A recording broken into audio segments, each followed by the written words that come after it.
I remember when Ogechi was saying, "Nwete $1,000 nye the police, no na the police, call ga account tie." But it's good that she came back. She realized that is not Nigeria is not like that. It's good she came back. She realized it. So any one of you feel it na okay, if nobody here police, ejimego ngenye police. Awuhu kwe police, ya awuhu my police, ya awuhu police igabia siki inye ego. Ya awuhu local police station, no. Ya awuhu local police station. So there is nothing like here if you feel it up here be with a bribe. No, hademe Nigeria now is not like Nigeria maybe you people used to think of before. There's nothing like corruption now. There's nothing like bribing. There's nothing like, everything is all about facts.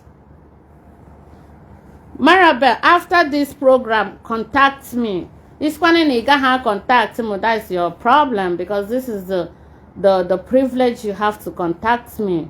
So if you want, you contact me, but if you don't want, that's problem. But all I'm saying, unkoya neme yajishike.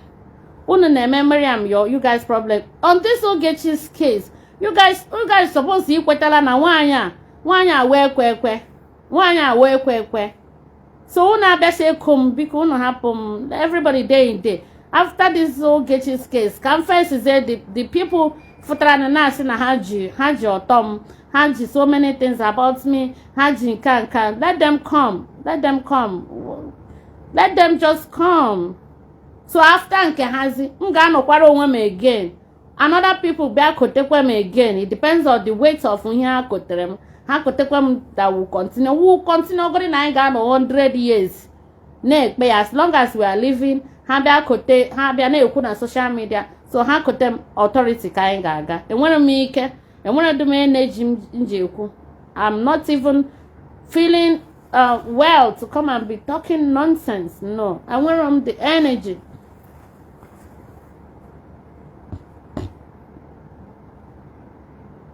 No, I have to do something with Maryam. I have to do something with Ogechi and Maryam. I have to do, except if they don't want to do. If they don't want to do with me, that's their problem. That's fine. But if they want to do, let them contact me. That's it. If they want to do, let them contact me. If they don't want to do, that's fine. If Maryam want to do, I'm fine with her. So I got my Makanya na query na social media. What we think about is tomorrow, future, reputation of our children. It's not all about what nonsense you say today and tomorrow when you're no more, the thing will live after your children. The trauma will be there. No, it's not all about that. Nobody is stupid. If you don't use your brain, your mind, your IQ, when the opportunity is there, you cannot get it again. It's gone. And you sit down and cry for the rest of your life. So I don't care. All I know is at this point, these two persons, if they want to contact me, let them contact me. Maryam, don't feel any fear. Don't feel anything. I'm not going to hurt you. You know I'm going to hurt you. So if you want to talk to me, you talk to me. If you don't want to talk to me, that's fine. Ogechi, you too, same thing. If you want to talk to me, you talk to me. All I know is sharing of women's nude must stop on this social media. Onya puta, ye mewe nko o meme.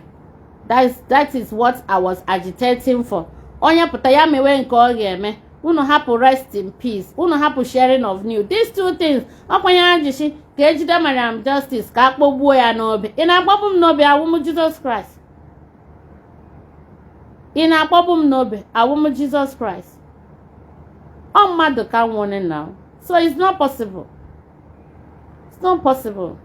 Because na asị m emezila ihe dị otu a. Onye pụta ya mewe nke onye chi ịlụ ọgụ chi ejie ya wụrụ ihe onye pasịtara. Ha lụwa from morning to night chi ejie kọwaa na nne ndị mmadụ kọwaa na nna ndị mmadụ. Hapụ na ụmụazị, hapụ na ọtọ ụmụ nwanyị. Ọkwa ihe m ji ga-ekote. A guy pụta from Abuja here na-asị na akwụrụ ya ụgwọ. The video is here na akwụrụ ya ụgwọ ka ọ bịabe blackmail ọmụ ka ọ bịabe kwuo na mụ na ya na ọnya na odi na go so many things.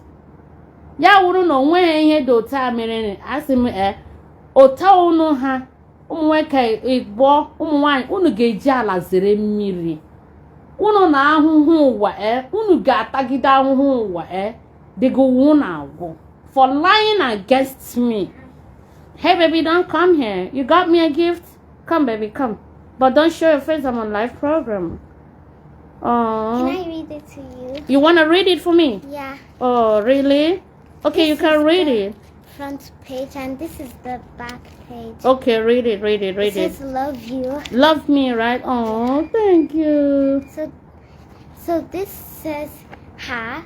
There's gonna be more to this word. There's gonna be more to that? Yeah. Okay, come closer, but don't show your face. But don't mention the name of your school here. Okay. I love it when my mom and I make funny jokes about me. Wow. She helps me get Can ready you get your in voice the louder a morning. bit? She helps me get ready in the morning. Oh, mommy helps you get ready in the morning. Yeah. Oh, that's my last baby. Oh, mama. Oh, mommy helps her get ready in the morning. Every day I wake up 5 o'clock. Child, I'm hearing you, okay? Also, I also love it when she always allows me to help her cut carrots in the kitchen. Oh, you always like it when I say she help me cook something in the kitchen. Yeah. And she's just 8 years old. She's my last baby. So this says ha. Yes. P. Okay.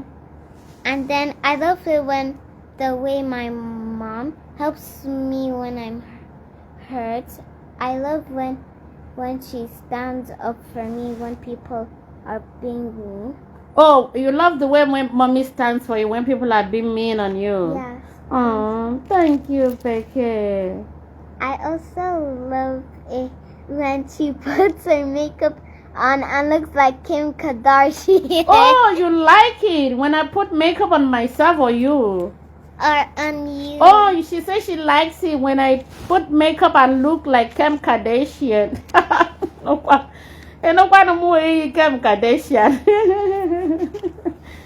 Timo, no one Kim Kardashian. Okay, baby, I'm listening. Happy. You know, Mud. they are kids. You can't. Although mother, she came in here. I asked her to leave. I have to listen to her. They come first. Listening, baby. Happy mud.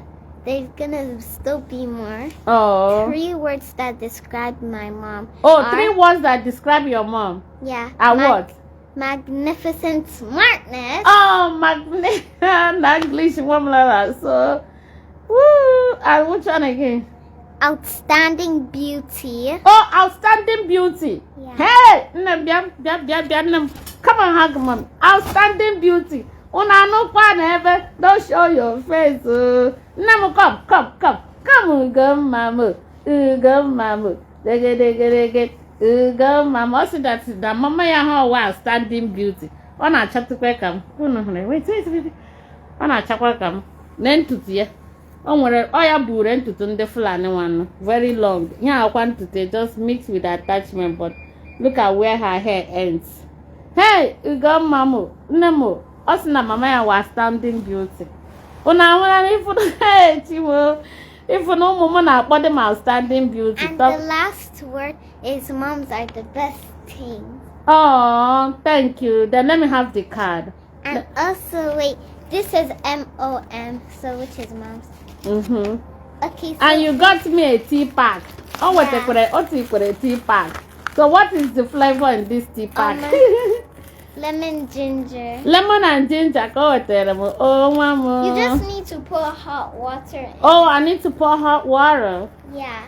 And do what with it? And you can just drink it and smell the sweet flavor. Oh, thank you. God bless you, okay? But there's still more. No, don't worry. Later I'll finish it up, okay? May Allah continue to bless your days. Okay. May Allah give you best husband. That's the most important one. A husband that will take care of you, just like your daddy is taking care of me, okay?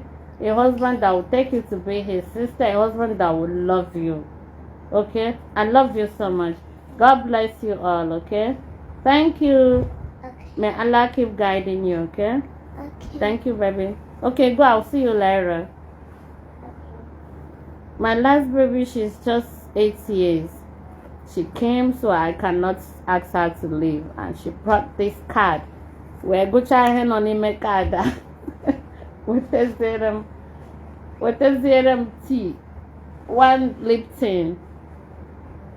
Flavor ginger. Mama's not ginger again. So, it's good, okay? It's good to be there. Tamunja, many of you Japutade bully Maryam. Mom has confirmed it that she likes the way I prepare her for school.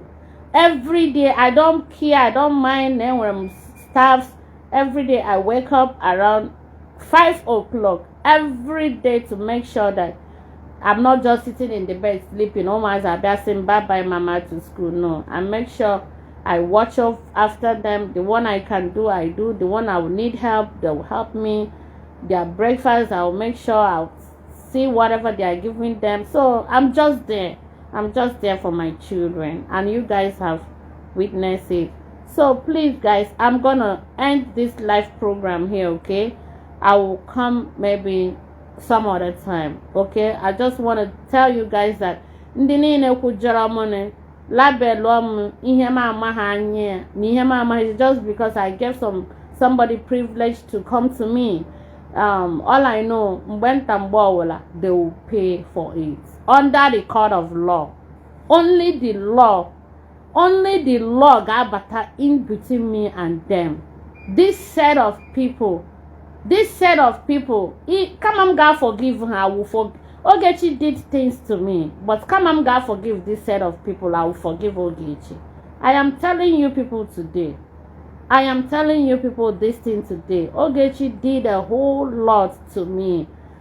Mana, udunka mmadụ ga-abịa tụgide mmadụ ibe ya ashị na ịkpọrọ ya gaa hotel, and the mmadụ ọzọ apụtakwa na-etinye picture gị. Some I don't wanna always some words I don't wanna use. There are some words I don't wanna use. When someone will come out and be asking himself, what did I do to you? Why are you petitioning me? Or why are you suing me? And this person forgot that he would take your picture and attach with someone's picture, put it on his page. No,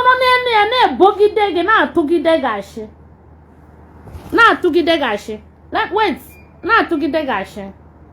my phone is dead. I would have just called my husband now. Can these people now say now, this woman, your husband know this thing. Your husband know this thing. I know I'm innocent. I would have just called my husband. My husband, I'm not live video now. I would have like bring the issue, because the issue was even raised. What was even raised today. I'm like, these are the set of people doing this. So you girl, put it at the back of your mind. Put it at the back of your mind. I swear with my life, you have a cause to settle with me. You have a cause. You have a cause to settle with me. You have a cause to settle with me. You people should forget about Ogechi's issue. If Ogechi is found guilty, she goes and serve her sentence.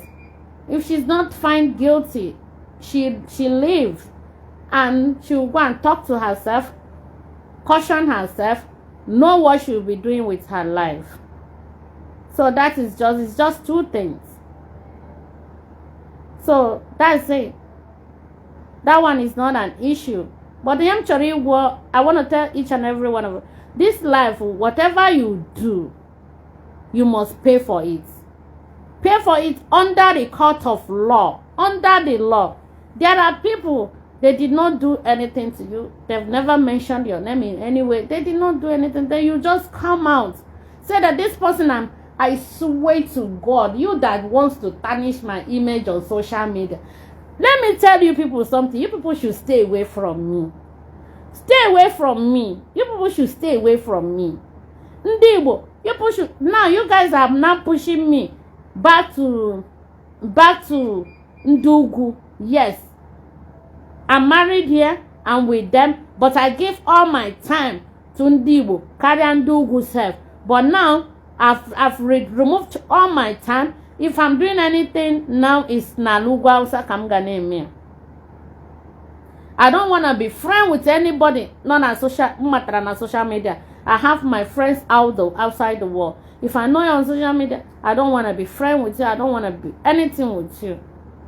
I don't want. Because this set of people are on social media. When you're talking with them, they are recording you. Why? Oh, how to put you on record. So I don't want to be friends. I don't want to be attached to anybody. I don't want anybody. When you give them face, they will come and insult you and bully you. What I'm not here. There are so many things like my Igbo brothers, my Igbo sisters. Only I need in Abuja, they can call me and anything. We can be sisters, we can be brothers, we can be good friends. But I'm running away from everyone. So I'm no longer doing my ihendi bo ihendi wanne. Ubazo ndi Hausa kamana aga na eme ihendi Hausa ihendi wanne. Achom anything with ihendi bo. I don't want it. It's all about nonsense. Abia ewete gina mmadụ na-ekwu the next day o were the other phone na record the echi na abia say muna Maryam kukwe nka muna mmadụ na ibe ya ma mkpazi nkata again. So ndị Igbo nọrọ n'onwe unu because I know why I'm saying this. There are unu maka nsi eme ihe a ndị mmadụ na-achọ ka m kwuo na I will not say it, but let circulation be circulating everywhere. But me, I'm not going to say anything. But according to this four set of people, come on, God forgive her and what? Come on, ma forgive her, and when me keep forgive her until authority people na her. Ogechi ka go dem myself. In the sense that he Ogechi jitere there at a point, I forgive Ogechi from my mind, right from the day my from na phone. I forgive her, but not that na case anyị adịghị on. Ụmụ ya na shi bupụrụ mmadụ n'obi gị. Bupụ ya n'obi gị. Gị bupụ mmadụ na. Ụmụ ya gashi na ibu mmadụ n'obi. Na-akparị. Na ụmụ ya gashi ibupụrụ mmadụ n'obi. Mana gị na onye ahụ ka enwere case na court ma ọkwanị na authority. Nke a dị iche. But this set of people, enweghị m ike ibupụ ha n'obi himself. I want me to keep book her no beam. Anybody that is bullying me, let them continue. But the more you're doing, the more I'm watching, I'm seeing it. You guys cannot say that in men and social media I don't see. I see some, I don't see some. Because I'm not always online. That will make 2-3 days now, but I'm online. But that does not mean him guys. Totally. I don't come across some things. I know many people are not tagging. This is my page, whatever. Many times when people tag me, I used to click it. I will not lie to you guys and click here. Obuba me ba tag them. No nonsense there. I don't watch them. I don't watch anybody again. Because it's just all about nonsense. And my intention is like let all these things stop. Let all these things stop. Ogechi went so far with me. I told Ogechi, leave me alone on the way. Yaju. I even sent someone, this lady, police, I sent her, I told her, please go and beg this person for me. Tell her to leave me. The more I sent for begging 2 times, the more she continues. I'm not begging because now or whatever. No. But then, I don't want all these things. She still continued. And I told her, you have gone far. The time he put her name, mom, ni send her, I gave video to mom, give her social media. Now, still soon one name. You know, there are sometimes if they pushes them to the extent that I just have to stand up and do my best to make sure that authority will be in between me and you. And this is where it is today. This is where it is today. So because ndị Igbo mwa alụọla ka ike ha I have tried, I have fought, I have done this single-handedly. Nobody gave me kobo, nobody gave me any call. It's not since he mata Maryam. Isi na inyetugo m any contact, inyetugo m somebody's number against this Ogechi's case. Pụta bịa weta onye ahụ inyere m number. Ma isi na inyerugo m anybody's contact, ma isi na inyerugo m kobo 1 naira, ma inyerugo m anyone's contact against this case. Pụta, come and say it, come and show the world. Nobody. Only my brother, intelligence caller, he's just there for me. When they say being there for someone, oh, when I see you want one name Maryam, what the case is all about. They have their own case with her separately. They have their own case in a different department, in a different place. But this is somebody I know. He's a brother. He is indeed a brother. Apart from him, nobody. But this is something I stood firm. Maka ọdịna mma gị, ọdịna mma mụ onwe nke m. Onye gara polisi ụkwụ, onye chọrọ ka kesi ka ekpechie, onye were okwu gawa court, gawa polisi bụ onye chọrọ ka udochia. Yes, and sometimes agara polisi ikpe ma mmadụ, ma agara court ikpe ma mmadụ, onye agawa prison, onye gacha prison fụta, ya dị ya mma ichenji, ya echenji, ma ọ na-ekwana ya mma ichenji, ya continue. That's why they have the law. But onye ọ na-akpọrọ mmadụ gawa prison wụ onye chọrọ ka emejie paramount prison. Sorry my dear people. Onye kpọrọ mmadụ gawa authority, onye chọrọ ka emejie case. That I'm going to authority because he came to abịa aka ọnụ adịghị m. Enweghị m ike m ji aka ọnụ. Aga m ekwu, it's not even me. There are people looking up to me. I can't put alamana abashi ọnụ. No, I can't do that. That's why when I came out talking in this country, I'm that yes, it's at the favor of my people. My people say they want to go, let them go. And also I was talking, the economy was so Amama Buhari regime, or did they had carry and get to number. I had to come out, and before I'm talking about the kind of situation in Nigeria is on email. Because my husband was like Ejishike, I had to stop it. But when one minute intends to stop, I had to stop it. Ejishike, oh Jesus, oh Namo,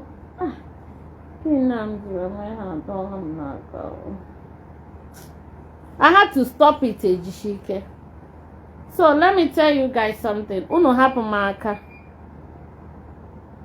Uno were nke na emeni now. Were mata. And nke na emekweni now. Fact, uno happen maka. Another person na ha anwalamo. Na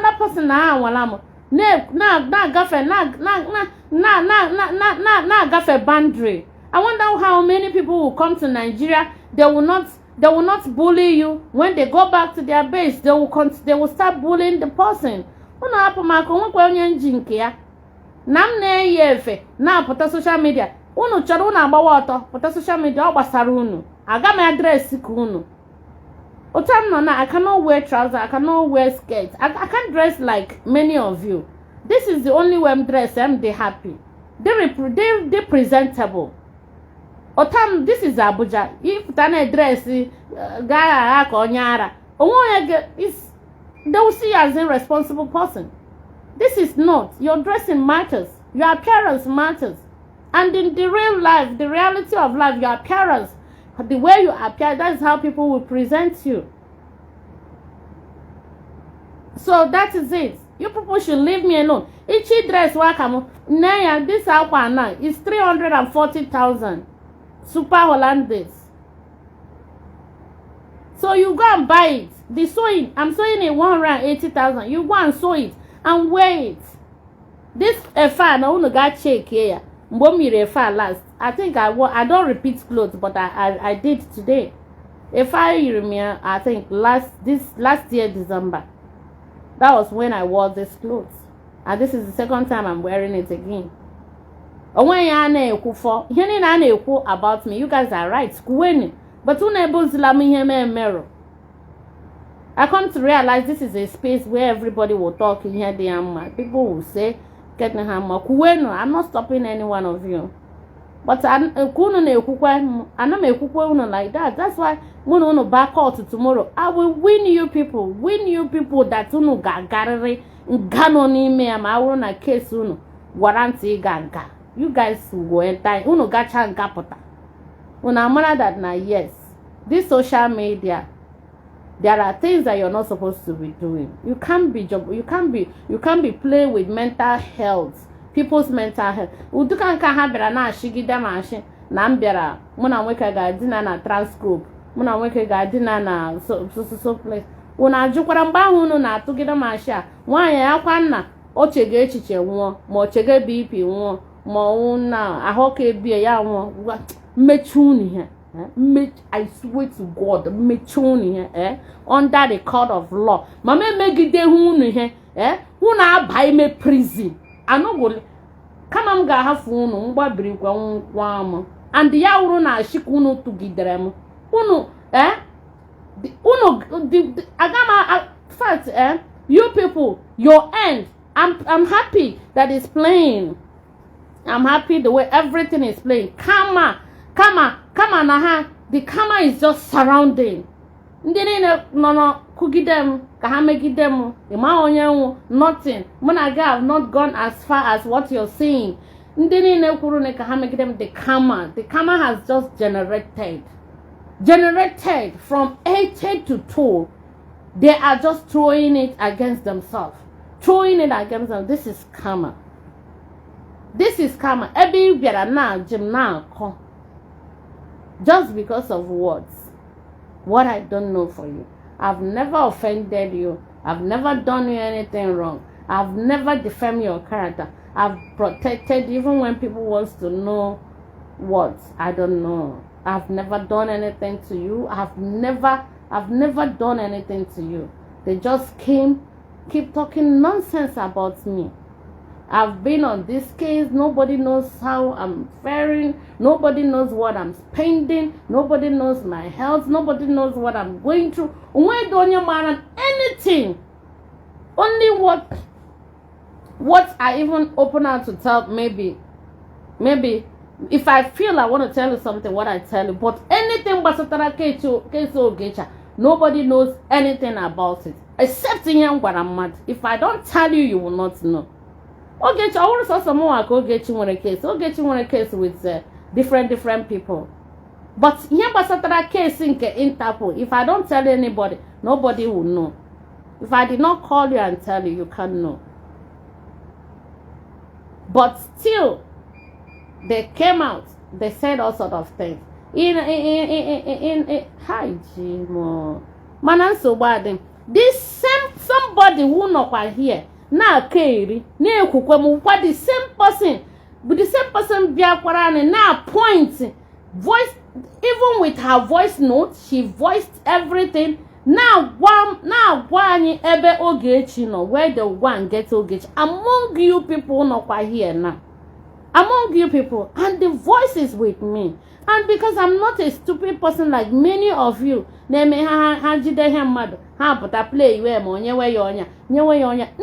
each time you call my name, each time you say all sort of things about me, each time you could get about me to the extent I have your video where you say this woman bukwa 8 now, but you don't know me. You said it. When you hear me that's why I'm just you know. Ya wuru na una megede him here.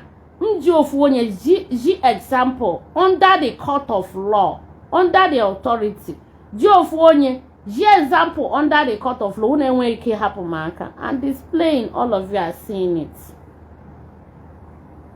Onye acha okwe happen na maka unu jishikwa maka ike. The more una ejikwa, the more na echekwa unu. Unu mecha mu because you can't come on social media and do me all this akaja mecha me and that give feel na nga banket. Ilota Nigeria aga ma akporo gi police. You're lying. You are deceiving yourself.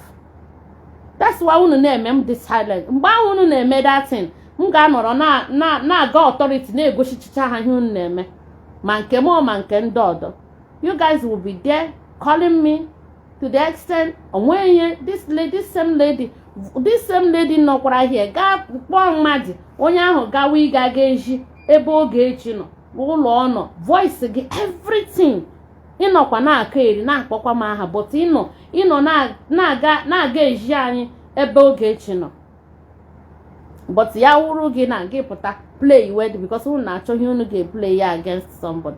But even you be calling me, even you insulted my mother, you are insulting me. I've never removed such thing and placed it on my page.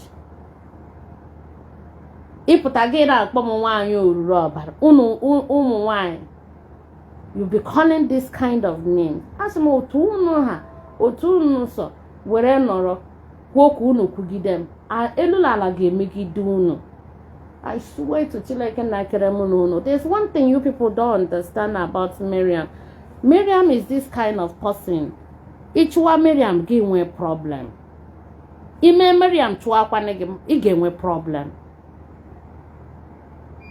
Ịchụwa m gị nwee problem. That is my nature. You cannot say Maryam is your problem and remain the same. You can never. When you say I'm your problem, ị ga-enwerịrị nsogbu. And it's happening. It's happening. You guys are seeing it. I'm an Igbo lady like you people. Oh, hey God. You guys are just too wicked. This is wickedness. That's why njide mmadụ under the authority nga-ejigide gị made him careful gị ba prison. And ịba prison ahụ fụta gị ịba prison fụta mgbe ahụ gị reset your brain. Ịpụtazie na social media ndị mmadụ na-eji nja gị ga-atụgidewe ndị mmadụ ashị gị isi mba ma ọ ga-ekwuwe ihe eji gị isi mba. Otu I've learned a lot of lessons na social media. And enwegodiri mistake mere na social media, I would never repeat it again. That's why ha na-ekwu mgbachi nkịtị. I've learned that is the strongest willpower m ji aga na social media now. Onwe ihe ị ga-akpọgide m aha m tụpụrụ gị ọnụ. Onwe ihe ị ga-emegide m atụpụrụ gị ọnụ so that mkpọrụo gị law ị nwee ike ịpụta n'aka m. And this is what is happening. It's playing. All of you come out tonight na-akpọkwa m aha. Unu ga-akpọgide m aha except unu ga-atọ obodo oyibo. But unu lọtaghala Nigeria. Unu ga-enwe. Unu ga-akpọ ya threat. But when you come out and put my picture say ịnara nwunye mmadụ, you're sleeping with nwunye mmadụ. Ya wụkwara na onye sleep with me ahụdịla m ihe ọma. Ya wụrụ na just nọgide gị pụta ka ịta na-eshi image m gị were m picture somebody that has never seen. Awụ nwunye mmadụ has never seen even has never seen otu mpata m shacha ma ọ fọkwa ịbịa were ahụ ya tinye on what nonsense. Ya wụrụ na such a thing has never happened. Ma onye kwuru ekwu ma onye na-ewepụta picture m ma ndị bupụtara ebupụta unu ga-atagide ahụhụ when the ahụhụ unu feel unu na-eme enjoy but number one ahụhụ unu ga-atagodi ka unu land onwe unu n'ime prison. Then I will be happy. Unu awụọla ex-convict in this country. And the number two, country unu nọ, embassy unu must know about this. That's the one. Unu nọ nke Ogechi gị play ya. A na-ekwu American embassy amarala what she has been with Nigeria. Ihe niile ọ na-eme American embassy amara. Unu ga-anọ ihe niile unu metachara ya wụrụ na ka unu make them because of me. American embassies unu niile ga-amata unu. Embassy unu niile, embassy ọbụla unu na except na country ahụ enweghị embassy. That's why I'm just unu hapụ m. I will not aga m ekote onye ọbụla because I've learned my lesson. Enwe m ike ị ga-eko onye ọbụla. So onye ọbụla mmadụ na-ekwu, I will remain silent. This is that silence. Unu ga-feel that na ọ gbaala ọsọ anya win anya atanishi ila atanishi image m ọ gị kere m You'll tarnish image him by talking nonsense. If Tagege, like the boy was saying, now for your anyway, guys, please, you guys should take care. I'm not gonna say anything related to this nonsense again. Why I even start I say this because the audience can quote the main thing but I'm here and the way the whole thing was going and the stage it is and everything at a go. Because if I don't tell you people will keep working on propaganda. On ashikwa onye na-ashi so someone onye ga-agwunu everything. Man, I'm not gonna say anything. I know since how many days when I batawala na page m kono bia ho nke m ga-ekwu. I'm not gonna say anything. Him ma wow nke onye metere lishia. When I gave Ogechi the audience, I accepted the peace just because of her mother. Uno share eba, une share. Even when I became quiet, watching it, the next thing ya putapa na ekukwe nnem. Ka na ekukwe mmamu, na ekukwe nnem. She went too far. Na ekukwe nnem, na ekukwe nnem, na kana akokwa nnem. Unu no dey ya na play, no kwa na threat of life. Na unu ogbuhum. Ono mem nka. Ohuna bem threat ya. Come am see ya, come am power your authority. And listen. Our men now, una si na na-eji police Interpol intimidate unu. It's not like that, oh. Nobody is intimidating anybody with Interpol. Number one is because most of these people, they are international citizens. They are not citizens of Nigeria. They reside abroad. And Interpol is an international police.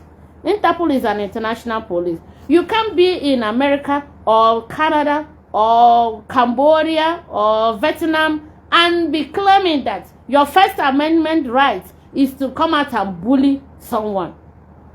No. Then our First Amendment right here is if you claim you reside abroad, we have Interpol, international police. That's why, amen, I will go and report them to the international police. Not ordinary, I don't go here, counter police or local government police. No. Because you claim you are an international citizen, then you need to go to, come and answer Interpol. That's where the international police is. So that's it.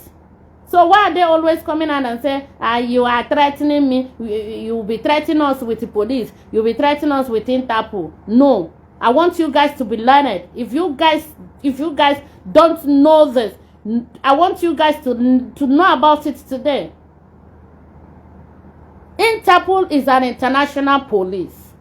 When you claim your First Amendment right is to bully people, harass people, is to, give China, utam no today, when him gashi koromon in lelowa, gasho him gauge,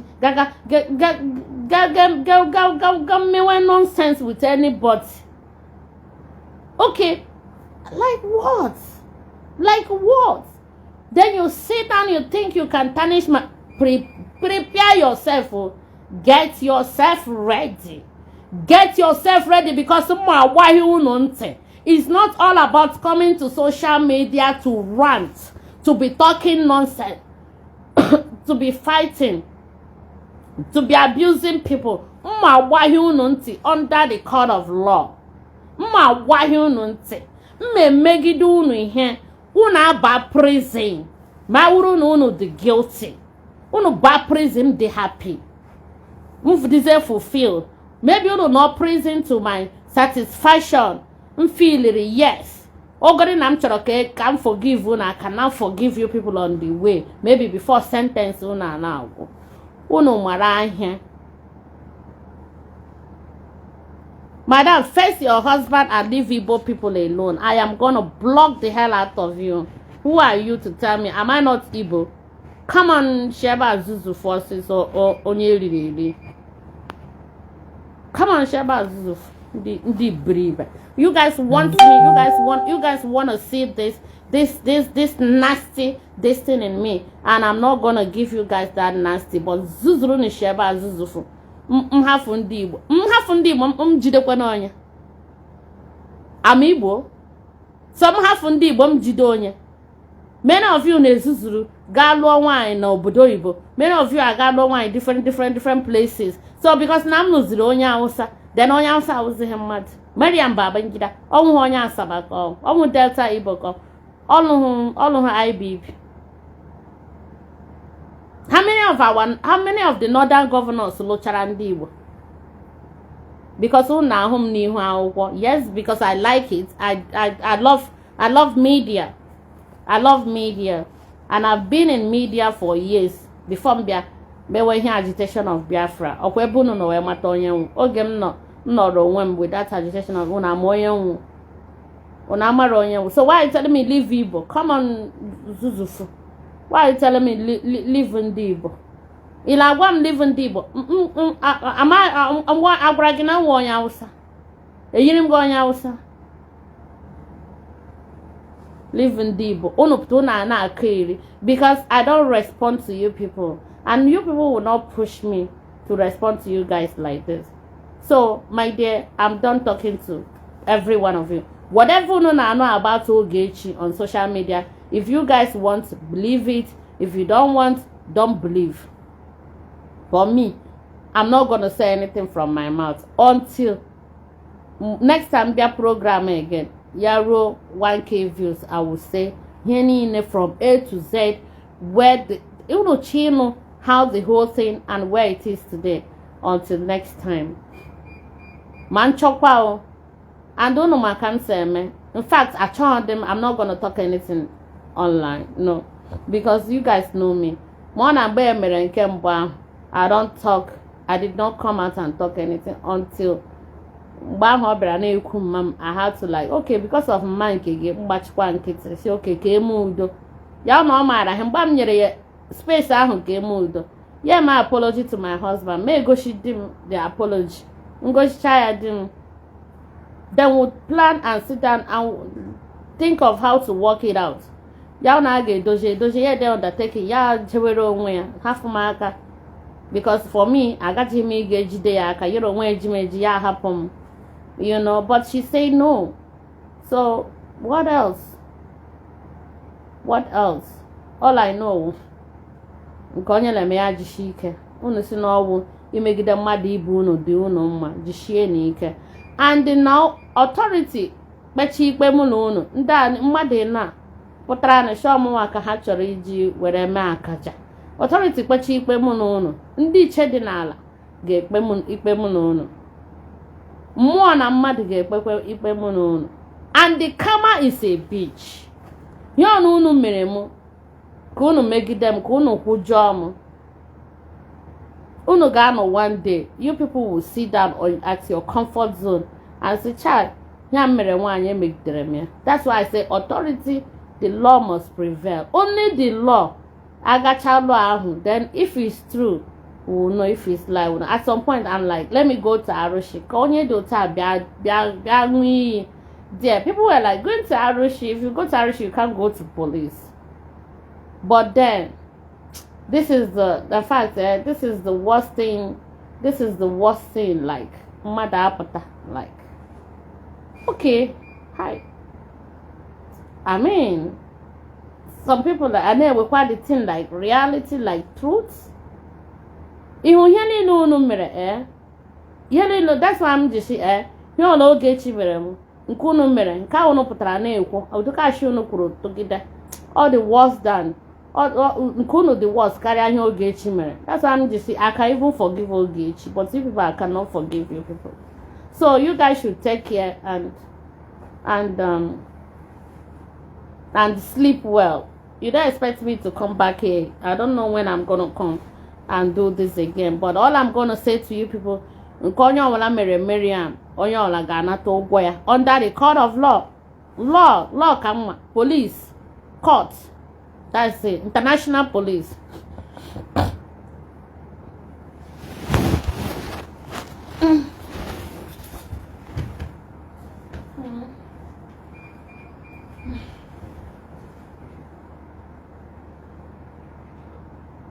Ihe a kwuru self na ihe a kwuru nnọ here na-ekwu anwụọla m anwụ ebe m na-ekwu ọkwa ihe ndị mmadụ Chineke na-ekere ga-anọrọ Gano run a live program. Neti. Ana jushin daleti di hena. Nna bukono. Daleti hena avoid kwade. Ko wan ihe mmade ga no na live program neti ebe ọ na-ekwu mmade ibe. Buko nde ebe scarf mu no.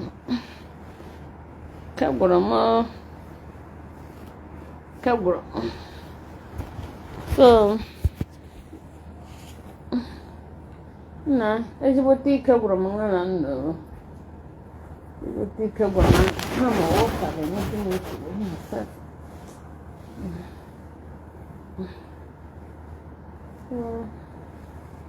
na biko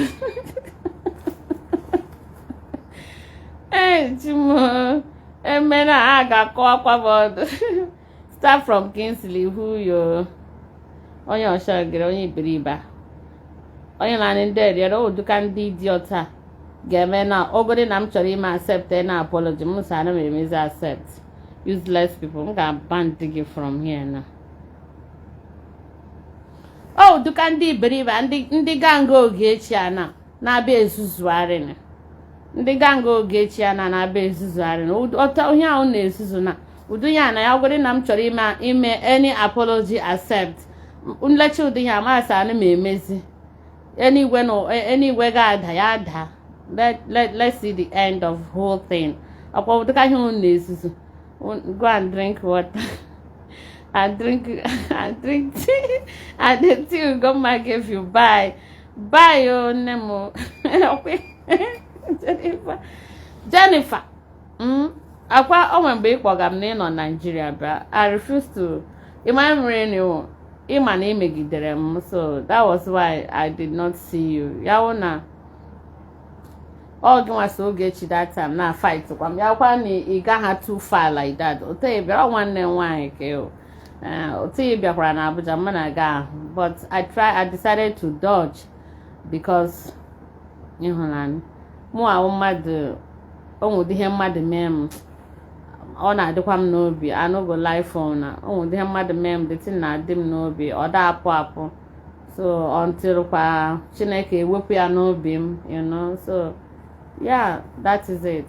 So but it's good. Mụ na ga ejizi ihe anything mụ na ga hụkwa n'ụzọ anyị ga-ekene, you know. I've let go, forgiving you, that's it. But biko na unu hafụ m, ana m ekpeziri unu ya mkpe.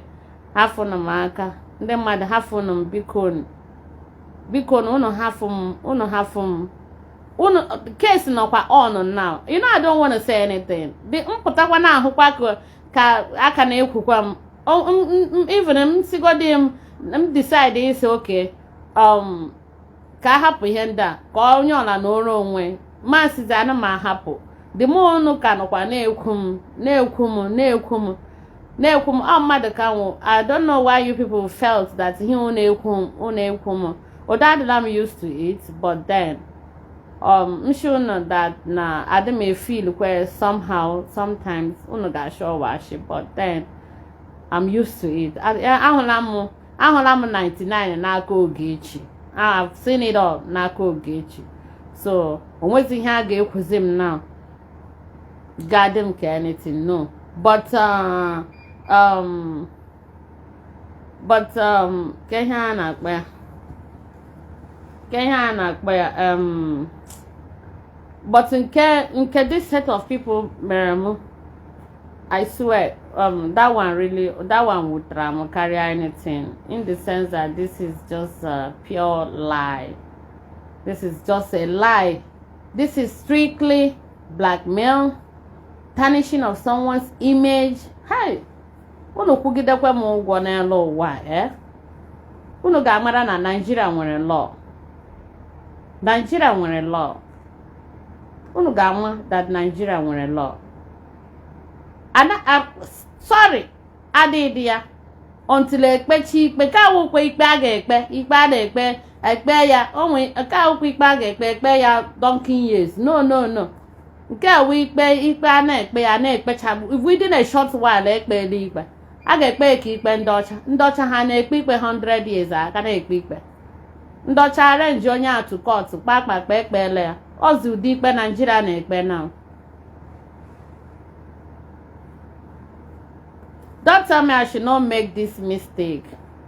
No, nobody should tell me I should not make this mistake.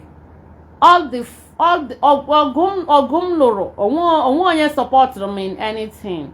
Come on, guys, she nne well done. Oh, I know naga. So nobody will tell me what I should do. Let everybody just put eyes. Let everybody just put eyes and say. Nobody will tell me what I would do. Even when I don't want to forgive, and I say forgive. Even when I want to forgive, and I say don't forgive. So that is it. All these people, I'm not doing anything to please anybody on this social media. I've never done anything to please anybody. I don't know you people don't know me. I've never done any. I won't do kanda kuraka ride on. No, I don't do that.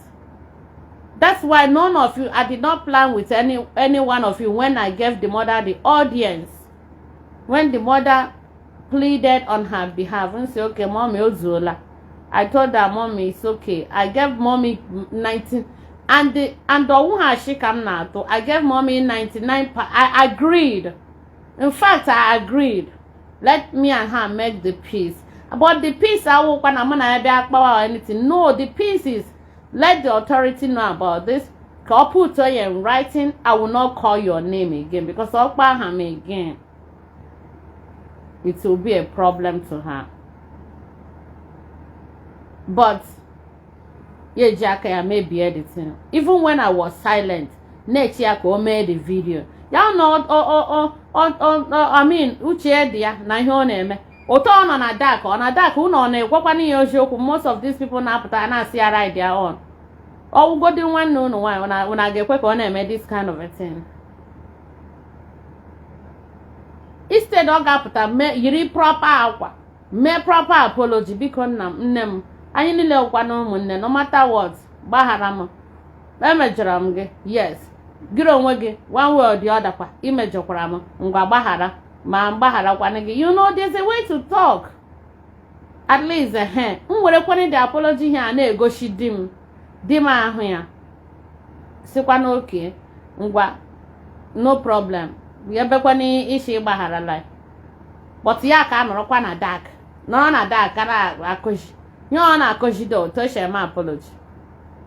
No kwa na dark ino ebe le my apology kare ekuku umu Igbo na kare ekuku other set of people. O wo te share me ya compose onwe me proper apology. Apologize ya umu aja obuliga. Then nke aga settle ihe niile ye ti undertaking. Ya go ro onwe man oro onwe agaje kwere me ikpo ya ahụ. But she refused. No kwa ndị ya na-ekwu nne nke m. Then abịakwa some people are na say na intimidate ụmụ Igbo. Even I'm watching a lady, I mean ya na say kpọrọ police. Call police for me.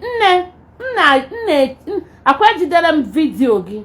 I have your #1 video where ebe Igbo godoro m allegation.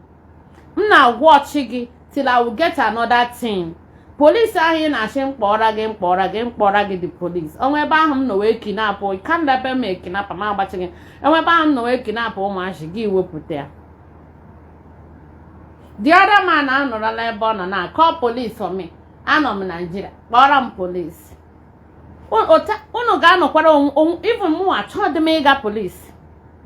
Achọrọ m onwe onye chọrọ ịga police. Ọwụ unu nwa n'obodo oyibo, maybe unu enwe aka ọrụ, onwe ihe na-akpa unu. Nri unu na-eri free, mmiri unu free, everything free. Nke anyị na Nigeria, ọkụ a na before gị ma ọkụ, ị ga-akwụ ụgwọ ọkụ. Ị nweghị ka ị ga-azụ phone credit. Phone la nọ nga, ọ na-ere credit. Go down on here. Wedding card ere credit. Here. Wedding here credit had ya.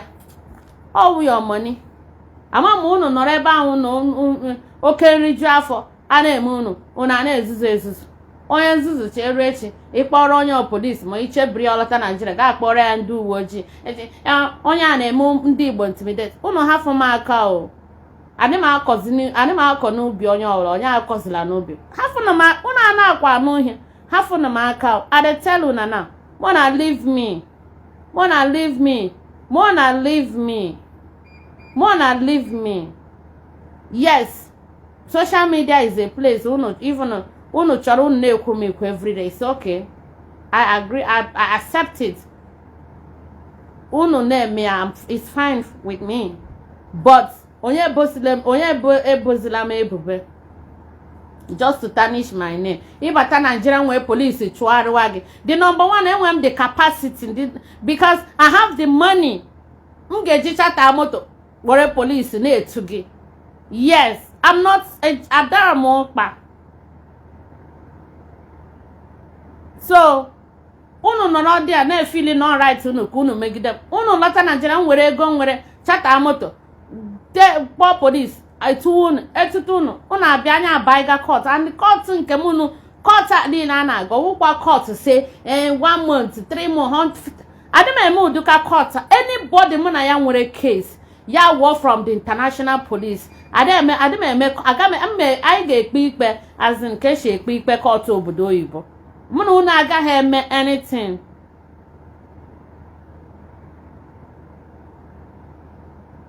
Mụ na unu agaghị eme anything. Ekpekwere ikpe 1 year. It's a lie. Ikpe mụ na unu ga-ekpewu ikpe a ga-ekpe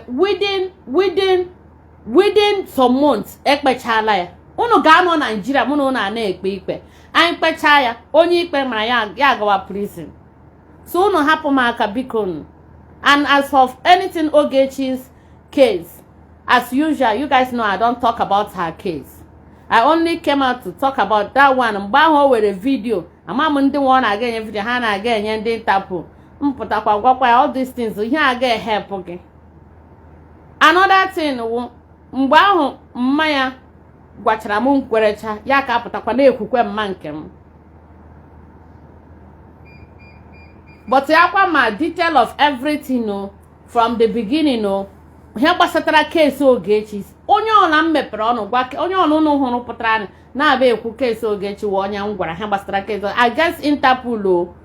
I'm not talking about any other department. Ihe ọla gbasatara case Ogechi about Interpol. Onye ọla unu hụrụ pụtara na-ekwu ya. Maybe it's the person I tell him this is what is going on. If I don't tell you, you don't know, because it's my case. It's nobody's case. And nobody has ever helped me on this case. Nobody has ever given me 1 naira. Nobody has ever assisted me. Nwodo onye na-akpọ m na-achị m nne, anọ na case a, and gị nwa ka a na-ebuli, gị nwa ka a na-eme akaja, gị nwa ka a na-ekwu. Nne, ke ka isi manage ihe nda, gị nwa jikwe case, gị nwa ka a na-emegide, gị nwa ka a na-ekwu. How you go, how you feel, how you ke ka isi ebidi, ke ka isi nọrọ. O nwere onye na-akpọ dem na-ajụ m anything. Everybody left me, abandoned me, hapụ m ka a na-ekwu m, ka a na-ebuli m. Then erute ugbu a na mmadụ apụta na-abịa unu ama na ihe ndị a niile unu na-emegide m na-eme onwe ebe dị tin na-asụ. The more you people are doing that to me, the more m kwechiri chiauru m Ogechi, ọ ga-azarịrị authority. Ya zọ authority, otu ole echi wee kpete authority la ya ka ọ dịra.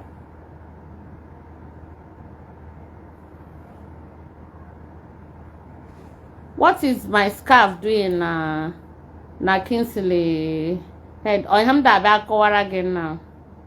Kingsley neck. Explain this woman. No, you only address them well. I would have tell you how that scarf got to his neck. Yes, but you did not even address the. You did not even put up your question in order. You were like, what is your scarf doing on Kingsley neck? Explain this woman. I only say madam or hajia, or please, what is it? I mean, in a proper manner, courtesy, demands. You only it the question. I would have tell you people how that scarf got to his neck, but you didn't. So it's something in Hugoni and on her neck here. It's nothing. So all the Indian hand to get them ashi Mizreya was something, because I don't even know fact, it's not even an issue. I did not see it as anything. Kingsley is this kind of person. Gina Kingsley Surugodi. Anyway, it's unfortunate that this whole thing happened. But initially I see Kingsley as my kid brother. To be honest with you, I take Kingsley as my brother. Like, one name. Oh, and somebody when mad one I take him like that's why even the whole thing I'm having a very soft spot for him, but then he really went too far. Why lying? For what reason? Why Ogechi to Ash? This is somebody I just take my as in onye awonye nwere ka nwanne just because I throw me out. Even our last born todre ya. Kingsley, I see no Kingsley. I follow Kwanka Kingsley, I follow Kante. I see Kingsley as my kid brother. But it's very, very unfortunate that Kingsley let Onyo Ogechi na akpankata about ya wurumo. I don't know. That's life for you. It's okay. And this person, in my whole life, Mama Kingsley meet up to like 3 times or 4 times. Maybe it should be 3 or 4 times. In my whole life, and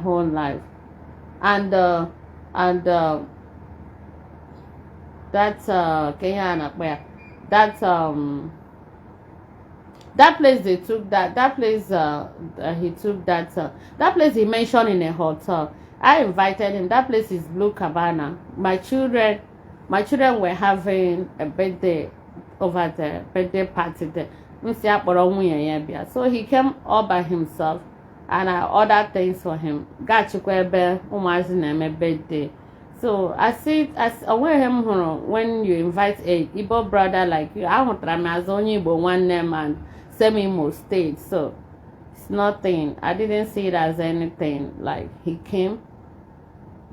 That day he was doing live program, eating what I ordered for him. No, see, in a live program. That's him no joking and no problem. I'm like, in a live program. He was like, no, it's okay, it's fine. Okay. To check on him. Cause I I'm just happy only him. So bro said there. Now I use my phone, not knowing that and he's always a happy person. Like I say picture before so I think the same person he is, like we have picture together, so I went him for it. But to my greatest surprise, I made him no post that and guy there in a hotel. That place is called Blue Cabana. Got there, this is hotel. This is me and Maryam just and Kingsley since the last time I spoke with Kingsley, I don't even throughout Ogechi's case, I've never spoken to Kingsley. I've don't talk to him. I don't speak to him. I can't remember when last in my whole life I spoke to him. Okay, I think I spoke to him period of burial empire. Before the burial or period of that time. You guys should imagine that was the last time I spoke to him. So I wonder where all these things is coming from. This thing, I will not lie for you people. This thing hurted me more than Ogechi Maryam.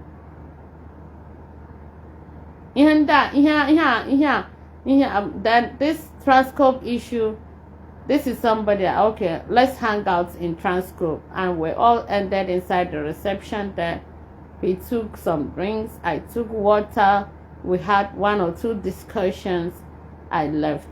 In fact, from that place to the Transcorp, I came to my laundry. I brought my clothes to laundry people. I'm like, okay, I'm in the laundry. I came to drop my things. Are you around the city or where? Just okay, come, let's hang out. We now went to Transcorp. I took only a sip of water. Then we do some discussion on that reception. That place we were sitting. We left. So the process, maybe he decided to hang my scarf and put picture because it's a designer scarf and Kingsley wears designer. He loves designers, so I think he was. That's just it. This is what you people are hearing now. That's it.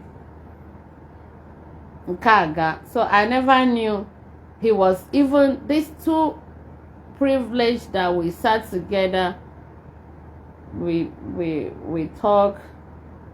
I don't know, that's always in here. Ogechi, I got a call with somebody that they paid him to do so. Anyway, it's fine. Oh wow, gonya metre nishia. Imemma nishige. A major bemge. A koja bemge. A koja bemwege. And make them bemge. They decide you make them to this extent. To this extent. Just because Yauruna, I distance myself from you.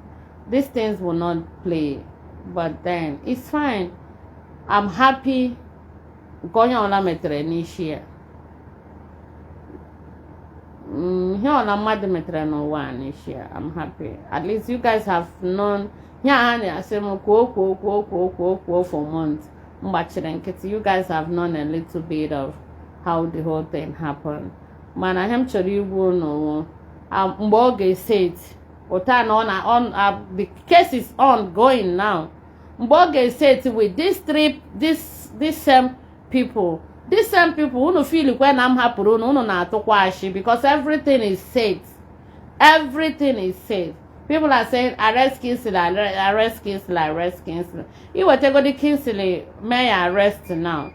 Highest or no, a day or 2 days. Ebe lawyer, ya gawakwa eti na court. That is it. Then court where be gabies.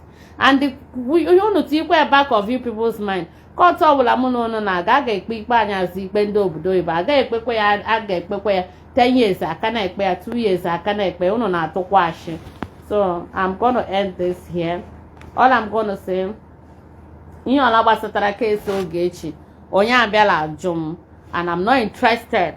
But if you want anything, get in touch with me. These 2 people I mentioned, or if you know you have any case with Ogechi, just get in touch with me. I've told you people this thing since. I won't talk about here before. But any who feel I'm gonna be here and call them and be up now. Muna had them more phone here. How I name and call them in a hapota, baby, acquire na I don't like that. So, but all I know, what all I hear shaga, the world will still know, the world will still hear it, and onyo alagejanya, and with what is happening, onyo will actually muro here, ya muro here. I've told you guys this thing. Problem.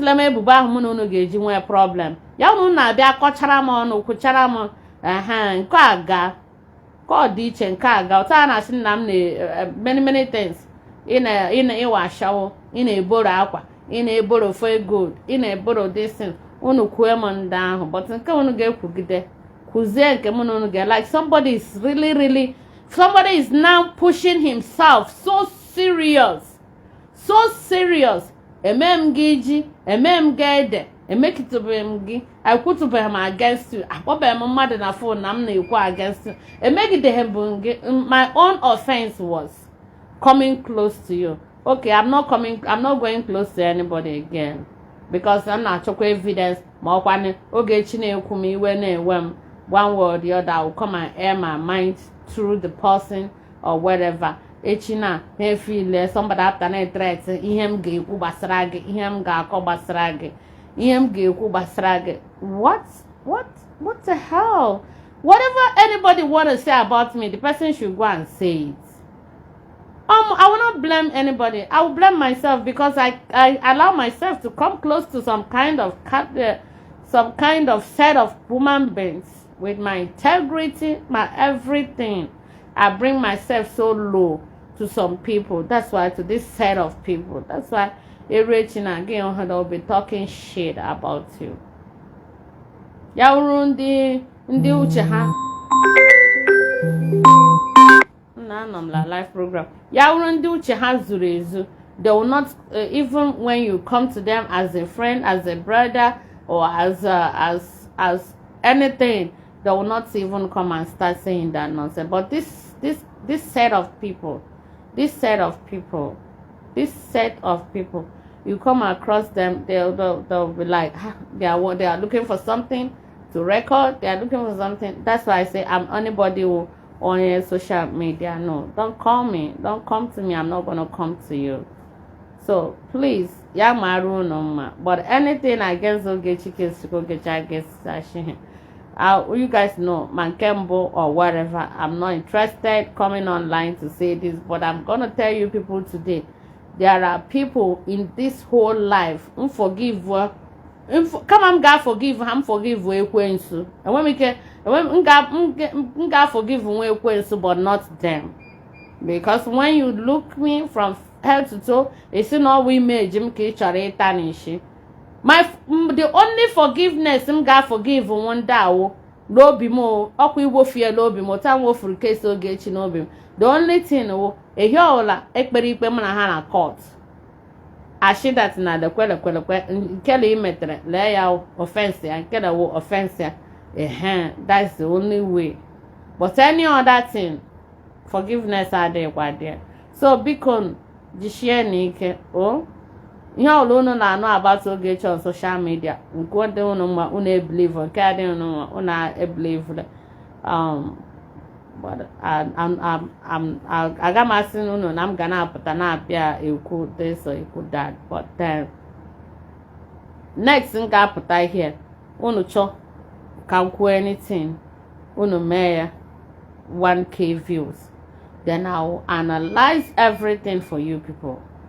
Because ihe ọ mụ na nwere case ihe ọ na mpụtara here gwa unu ya wo, that is it. And my lovely super brother intelligent scholar, yes, mụ na intelligent scholar na work hand to hand on this case, in the sense that I always relate to him what is going on, and him himself ochokwa ya agakwa o nwere access to ndị ebe case ya no, o nwere access to go to them, o nwere access to, they know him, o nwere access to go and find out from them, o nwere access to, because yes, we went with him, they know him, all of them. I'm talking about my own case, so I'm not talking about their case in Kem. So o nwere access to, so if he wants he can brief you guys much on how fine and good. So guys, ya maru no ma ụmụ Igbo anyị niile wu ndị Igbo, nwe onye Igbo nke furu iche ya nke m jikago dị mma wo amụrụ m n'ugwu Hausa, bụrụkwa onye Igbo, na-anụ asụsụ Igbo, na-anụ asụsụ Hausa, na-anụkwa asụsụ different almost 5 asụsụ na Nigeria, na-anụkwa Platenchi. So that is it. Nke m ji wee dịrị iche. So ya wụrụ na unu efile na mụ nwa ahụhụ. In fact, awụgide m onye Igbo, wụgide onye Igbo, nna m echie ya eze ndị Igbo n'ugwu Hausa here. Nna m one of eze ndị Igbo. I don't want to mention it in the public, mana ndị mara m na ga-ama ihe m na-ekwu. Nna m na onwe ya chiri echichi n'ala Hausa here. Ọ ya wee eze ndị Igbo in a particular one of the states in those days na Nigeria here. So that is it. Okay, yamaru no ma, I'm not an awụrụ m onye ajụrụ ajụ, awụnkwanụ m onye ihe nwe onye Igbo. So ile efili na Igbo nke gị kakwa Igbo nke m, ị na-waste kwe time, because abịagodila not a standre m karịa gị, abịakwala ala Igbo i stand ya ma stand ya. So onye ọ dịzi mma ahọrọ, onye agwa ya ka mma ahọrọ. Ịbịala north ma stand ya karịa gị, even ịbịala ala Yoruba ma stand ya karịa gị, because ebikwa m Lagos la anụkwa Yoruba. So that is it.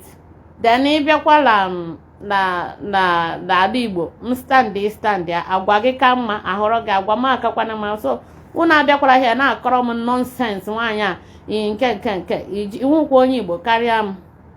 Even self icheki Igbo nwodi self asụsụ bai when anamaso Obusa, anamaso Anambra, anamaso kwani Central Igbo. Ihe m na-asọ real Ihubian, real asụsụ ka Igwe. So more I know they carry una this thing near me, because ya the one come Zike, Kamifa FM Zike, ishi na wam. I didn't used to this, but then imara na imekidere m onwekwa ihe ị ga-akọga n'ụwa mgbaghara gị. The only thing ga-eji gbaghara gị ihe ọ na mụ na gị bara court, anyị baa court, nhụ gị na court, hụ onwe m na court, case began. then give mara that na yes if all am no be, but any other thing it won't make care until justice will prevail. Wow, onye metere nke o metere case mụ na Ogechi ọ gọọmenti ka ọ dị n'aka, ọwụ m ka ọ dị n'aka. Gọọmenti ya ga-enweta ego ose ya gawa serve punishment enwetaghị ya guilty. Ọ gbasara ya dị ọgba gbasara mụ na enwe m anything to talk about, but ihe mma wụ alụọla m ike m, you know, alụrụ m lụọ ike m, and gị nwa na-apụta na-atagharị ọnụ every time Maryam justice, Maryam justice, Maryam justice, Maryam justice.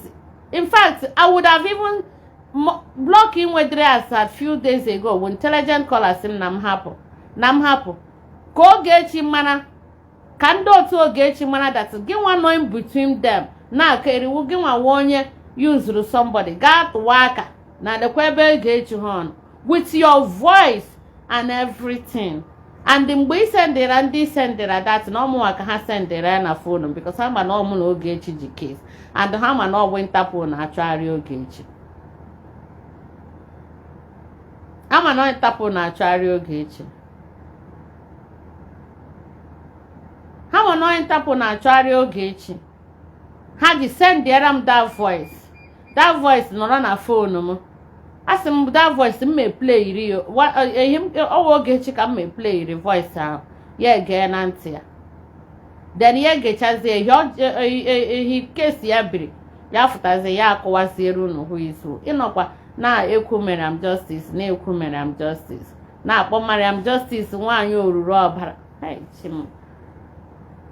It's okay, nsogbu ada. I no blame onwede onye m na-blame. I blame myself by ota nọ na north here nọrọ mụ na ndị ugwu nọ onye Igbo ọla m hụrụ m wee ya azụ nwanne. ụmụnne m anọ ha Abuja here sọsọ mụnwa. Then after the whole thing onye ọbụla ịkpọketere nso as nwanne ma ọkwa na onye ọbụla ihe hang around with him as in okay ihe ahụ adịghịzi matakwana m eru echi onye ahụ ewere advantage ahụ bụ oge ebubo dị iche iche tụgidegwe washi kọwa sort of nonsense. Mba nke this thing onwe ihe a wutara m, onwekwa onye iwe ya na-ewe m,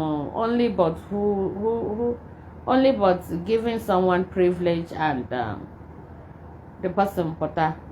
Even when I said I'm no longer talking to this person, I just stay my day.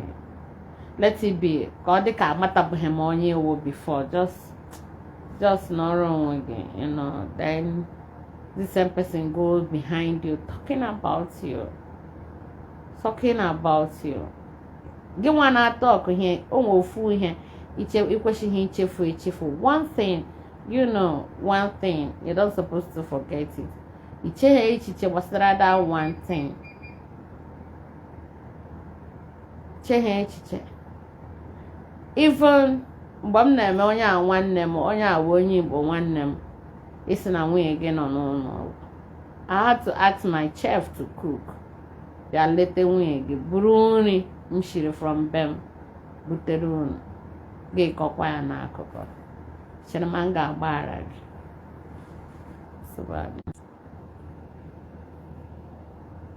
How are they gonna be happy? Children are growing. My first child is 18 years. My second child is 13 years. The fourth one is 10 years. My last baby is 8 years. These children are growing.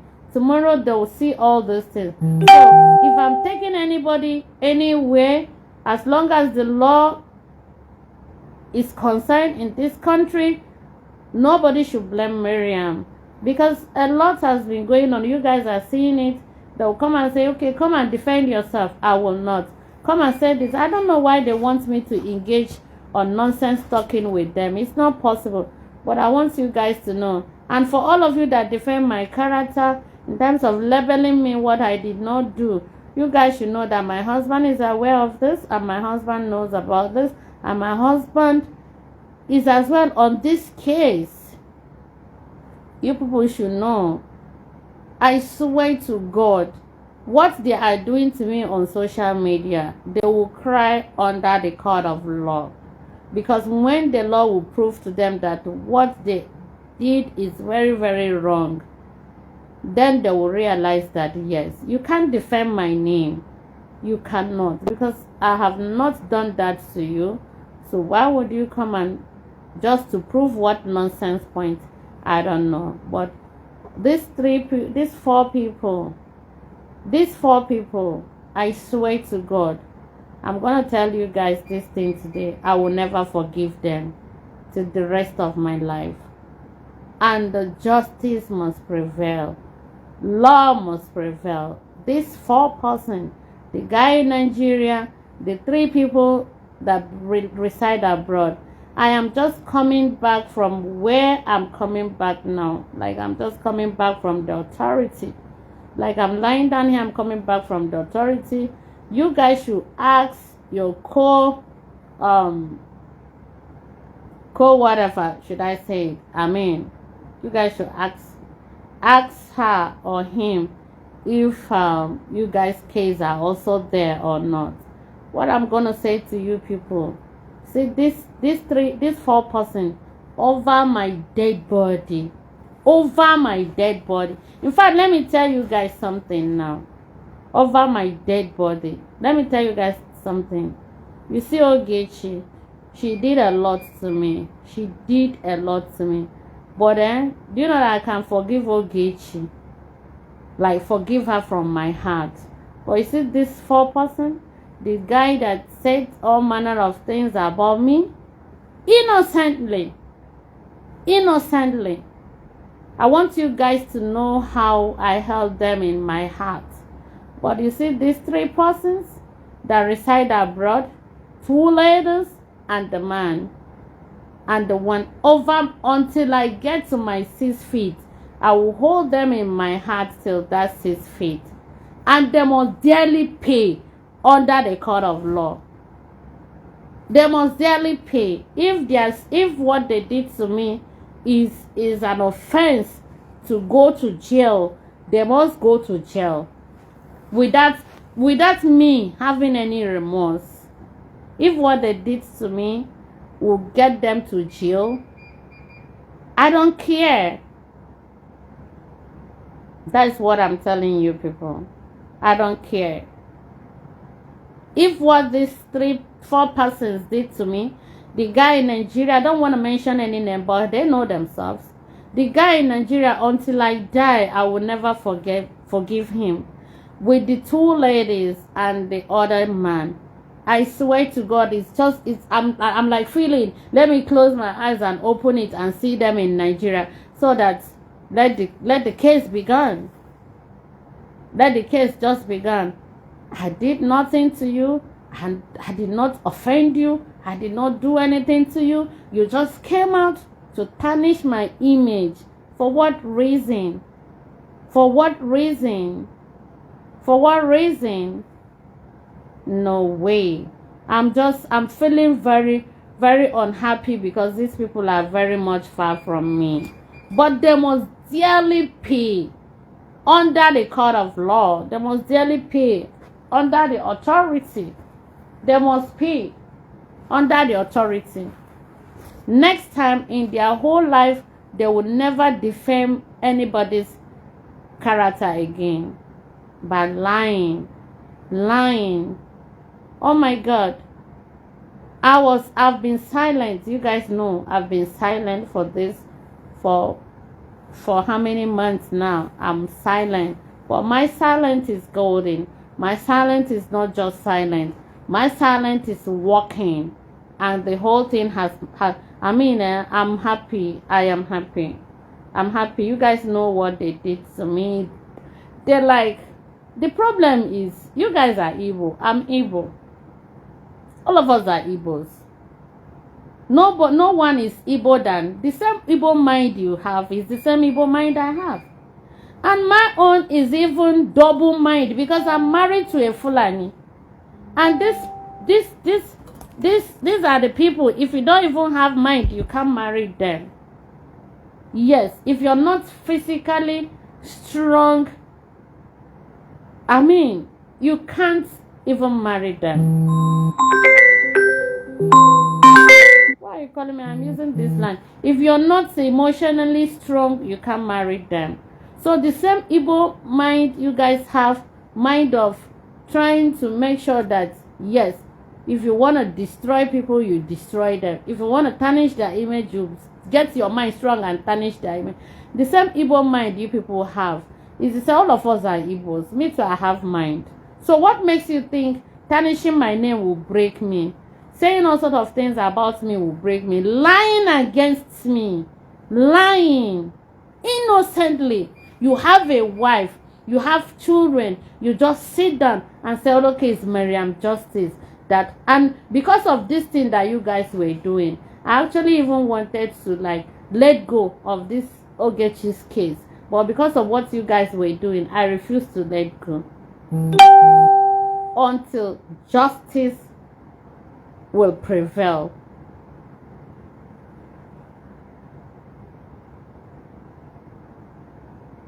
No, don't tell me the worst thing I can do in this life is to forgive Ogechi.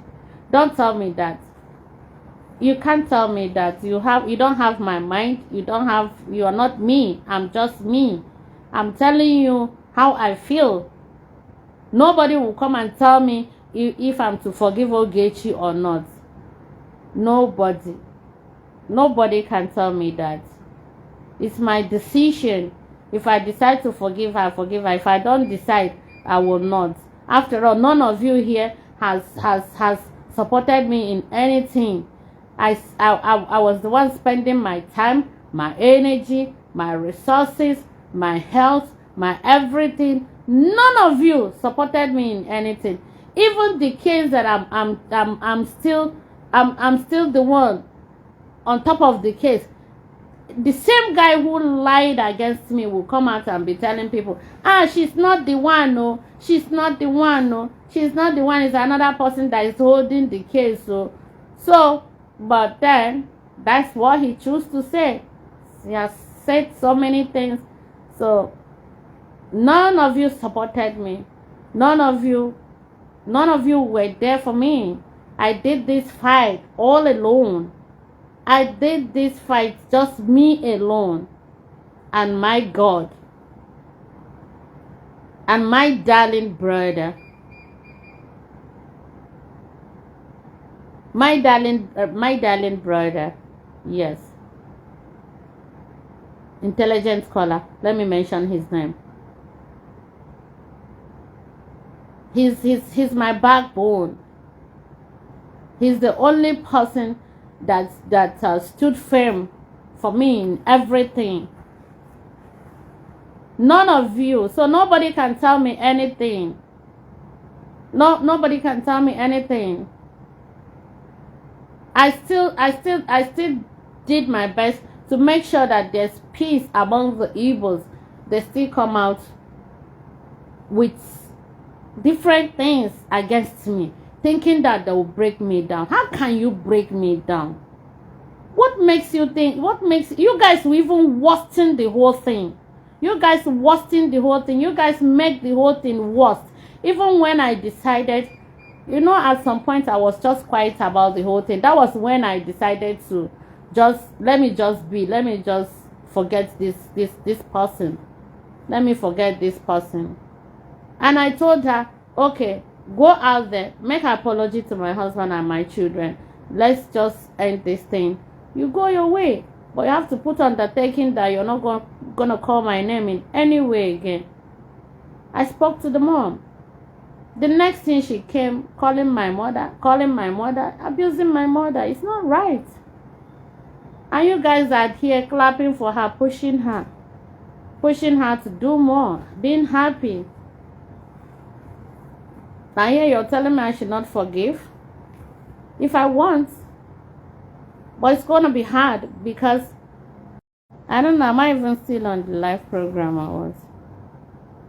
Is it still on? Can someone write to me? I'm up on me here. Is it still on?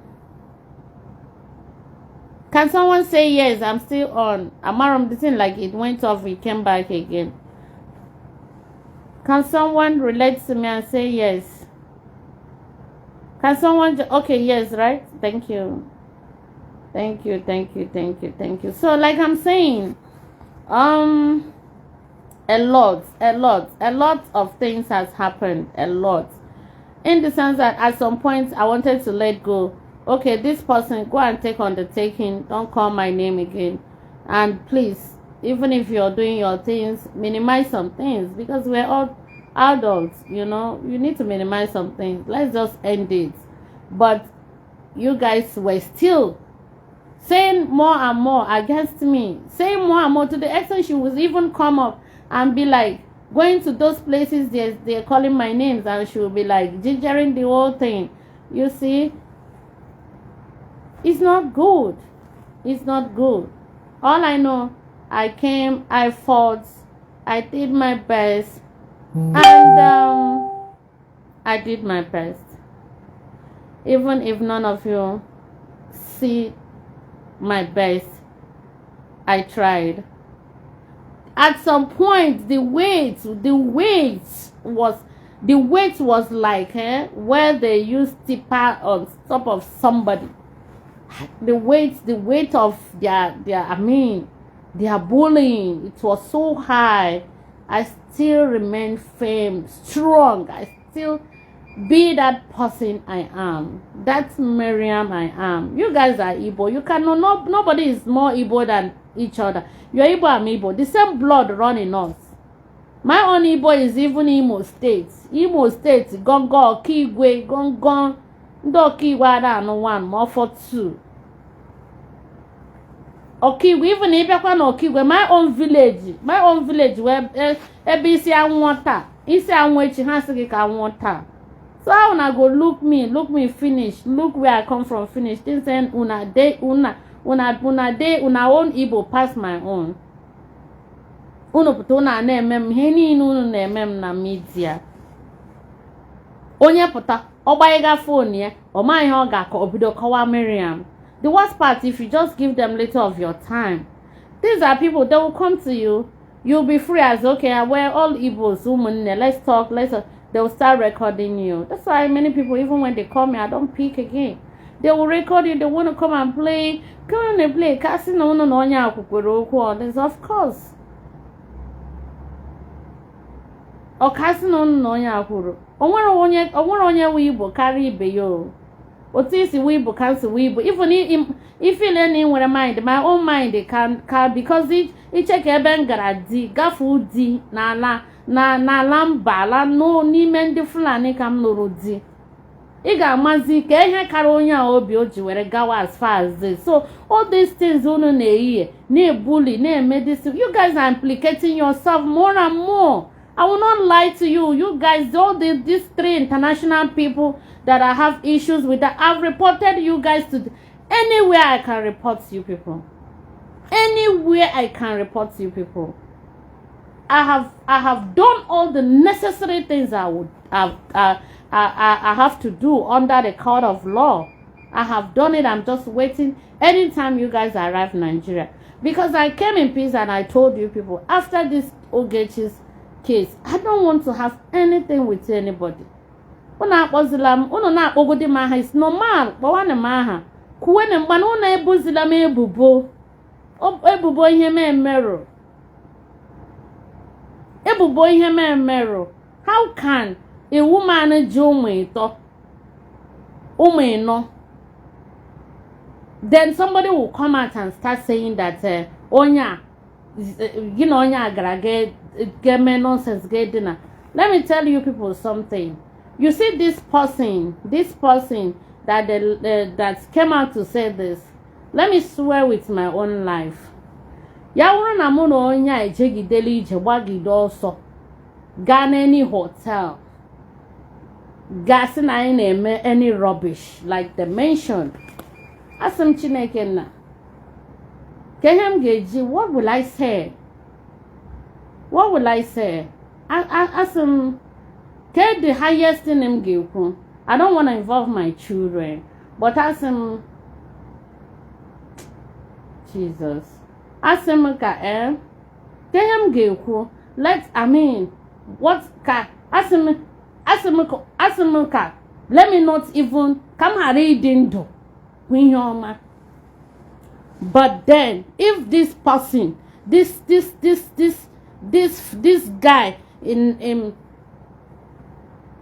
Nigeria here, and these 3 ladies, I swear, mechuni here, case mono Ogechi kaka, case oge, I swear to God, ya una mono megide here no wa una abaha prison. Uno mana that na. Uno mana that na Hey, and when me came unu, I will never. They go wow, bro. I will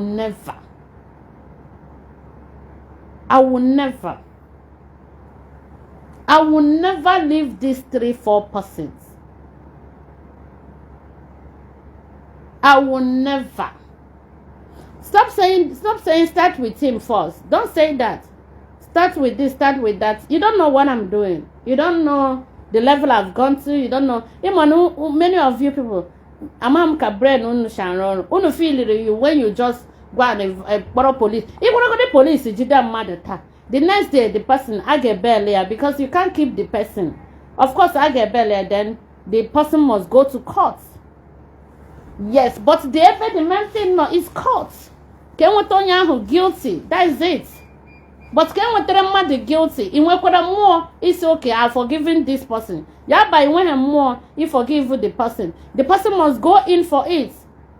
Or whatever you said, if they cannot abide by it, the person will serve the sentence.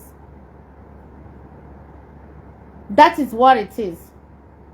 Just like the case just like the case on ground now. What is it? The whole thing is coming to, okay, this is, we want it to be resolved. We want it to be resolved. Okay, you want it to be resolved, then it's left for me to decide, will I let's go, or we should go to court. But there are people that I cannot even give them that chance of telling me such thing. There are people I cannot even give them such chance to tell me such thing. Actually, I want you guys to understand. Kunu jikwenti unu nanu. Aga m anọrọkwa onwe m ana akpọ m social media mpụta taa. O nwere ike not 2-3 days up. Ana m eri nne na social media. I have so many things doing. Na m na-apụta social media just to come and keep moving na social media, nothing more. I don't do agitation again. I don't fight government again by saying agoro adera. You know, the way people are suffering. Before I used to talk about it. So I don't longer do it. I don't longer talk about it. I'm just on my own, doing my things. Still, una choho kam zike. I always tell you, the more the more you guys are putting yourself in problem. Ndibo gana ania. Eruechi now. Asina iga kwaraga gazette ya mmadụ. Iga kwaraga tinye mmadụ na court. Iwerekwe police na achụarị mmadụ. Mana mgbe ahụ ha ga-apụta na-eme ma akaja niile. Una ada ahụ ya. Una no dey see am. Ndị niile mara na mana ha nwere case. Is ego not ego will not solve your case. Let the law listen, evidence and proof.